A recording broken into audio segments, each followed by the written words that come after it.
Je voulais pas qu'il dise encore une qui sait pas bosser, j'en sais jamais. J'arrêtais pas en me disant mon Dieu, comment qu'il dise pas ça. Quelle est la hauteur du talus là 40 cm. 40 cm. C'est ce qui est indiqué. C'est pour ça qu'il faut bien respecter. Il ne faut pas chercher à faire des talus plus hauts.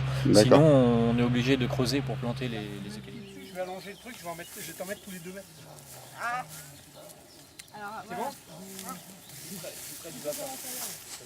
Si j'arrive à voir, 4 mètres. Ah oui.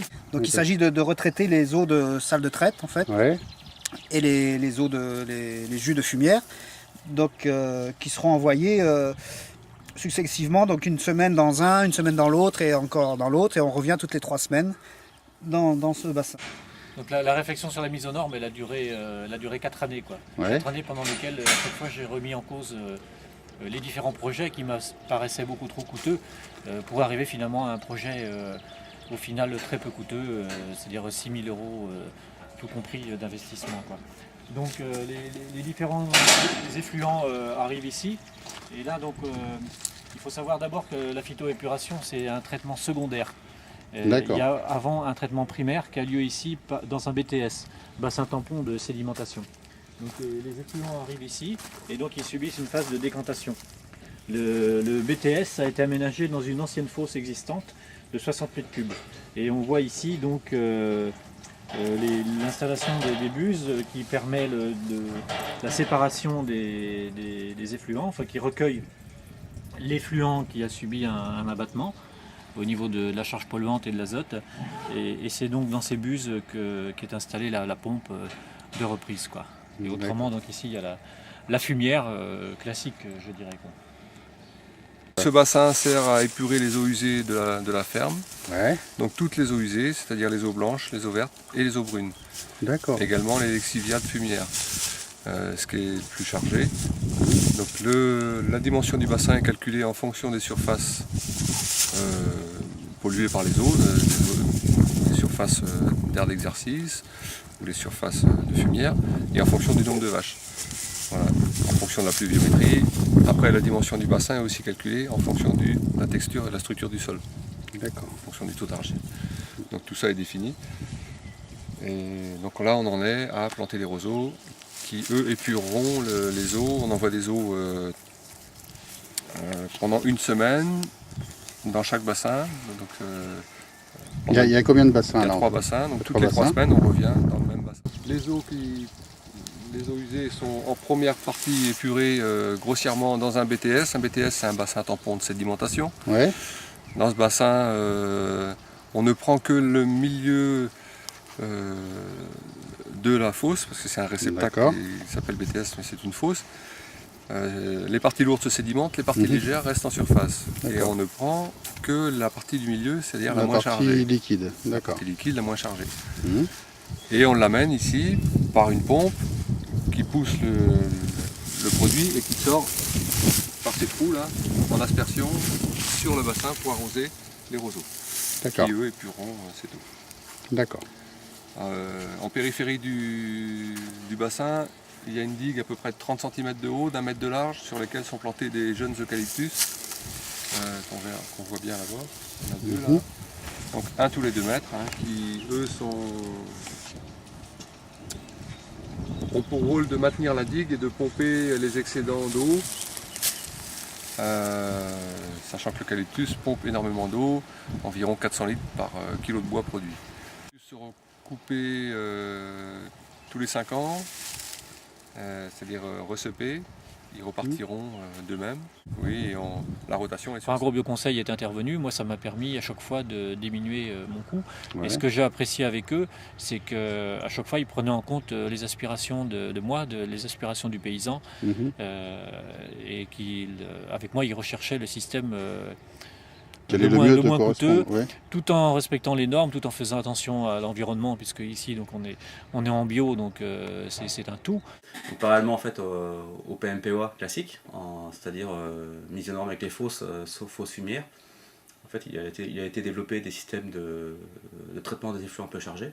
Parce qu'on a remarqué notamment qu'en système en vache laitière, on a beaucoup en fait des effluents qui sont essentiellement constitués soit par les jus du bloc traite, soit par les jus de fumière ou de la pluie qui tombe sur les bétons qui sont souillés. Et bien souvent, ça représente en Bretagne des volumes assez conséquents. Et le stockage en fait en fosse classique, 4 mois de stockage impose des ouvrages qui sont assez importants.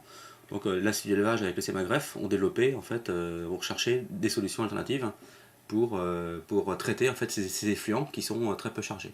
Donc en fait on a deux grands systèmes à disposition, soit tout ce qui concerne l'épandage hivernal sur prairie. Donc là en fait on déroge au calendrier d'épandage et on épand sur les prairies. Soit il y a des systèmes qui sont plus intéressants, en fait on fait un véritable traitement en phytoépuration des effluents d'élevage. Donc là en fait le traitement il se fait en 2 temps. Premier temps il y a un système de décanteur. Le décanteur, le principe c'est qu'il va retenir les matières en suspension, le gros des matières, dans lequel sont le gros des éléments polluants, notamment l'azote. Et puis ensuite on va donc avoir un système en roseau qui va finir le traitement en fait. Donc pour les massifs filtrants, donc ça c'est le premier système qui a été retenu, mais le principe c'est qu'il y a un décanteur en amont, et puis ensuite on a donc 3 zones qui sont implantées en roseau, directement dans le terrain, donc directement dans le sol, et entourées avec une petite haie d'eucalyptus plantée sur un talus. Et donc ces 3 zones vont être arrosées en fait, chacune une semaine sur 3. D'accord. Donc pour faire ça, en fait, il faut faire une étude de sol, parce que là il n'y a pas de géomembrane, il n'y a rien, hein, en fait, il n'y a aucun ouvrage en dur en fait, sur le terrain. Et c'est la taille en fait des massifs et en fonction de la charge polluante en amont et à la fois du flux hydraulique, parce que le terrain, en fonction s'il est plus ou moins argileux, plus ou moins sableux, il aura des capacités à infiltrer l'eau plus ou moins rapidement. Voilà. D'accord. Et donc vous, votre prestation dans ce projet, elle consiste en quoi exactement? Quelle est la prestation que vous offrez aux paysans? Nous en fait on est agréé d'Excel, hein, notre équipe de 3 conseillers, nous sommes agréés d'Excel, et donc nous proposons de dimensionner en fait ces différents ouvrages. Alors soit en initial, donc on a fait beaucoup de dossiers mis aux normes sur ces principes-là, mais également des gens qui auraient fait un dossier classique avec une fosse, et qui ne voudraient pas faire ce genre d'ouvrage, on peut également faire des études de dimensionnement. Donc à la fois c'est l'étude technique, on reprend les éléments du Excel, donc là on revoit un peu les bâtiments, les flux, les effluents, et puis en même temps donc, on fait les prélèvements de sol, et donc on fait le calcul de dimensionnement du filtre. D'accord. Et est-ce que l'ensemble est coûteux? En fait, il y a deux cas de figure. Soit c'est des dossiers PMPA que nous avons fait initialement avec un autre système. Donc là, il y a un tarif préférentiel. Sinon, il y a un tarif pour les gens qui sont dont le dossier a été fait par un tiers. Donc là, le coût est supérieur parce qu'on doit reprendre l'ensemble des éléments. D'accord. Mais la réalisation totale, jusqu'à la finalisation, oui, bassin, tout ça... Pour l'éleveur, l'éleveur, le coût il est dérisoire, parce qu'en fait, le bassin décanteur, ce sont des ouvrages qui vont faire 40, 50, 60 mètres cubes. Ce ne sont pas des ouvrages qui sont énormes en capacité, donc ce sont des petits ouvrages qui peuvent être réalisés par l'éleveur lui-même.